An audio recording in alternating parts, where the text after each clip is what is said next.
Hello guys, and welcome back to my channel Naija News and Entertainment.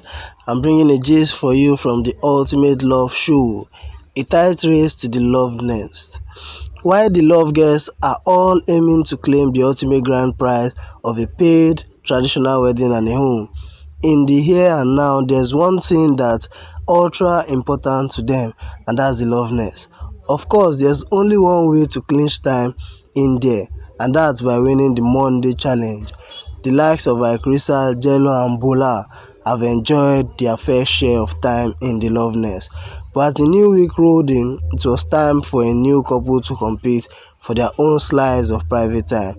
In the spirit of fairness, this time Auntie placed the honors on the gentlemen to vie for the coveted prize, and they were to do it by dressing up a mannequin to look as much like their partner as possible.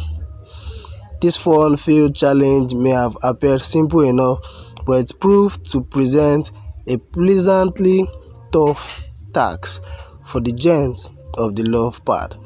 Aimed with nothing but their lovers' clothes and accessories, they gave their level best in trying to make the plain mannequin look just like their babes.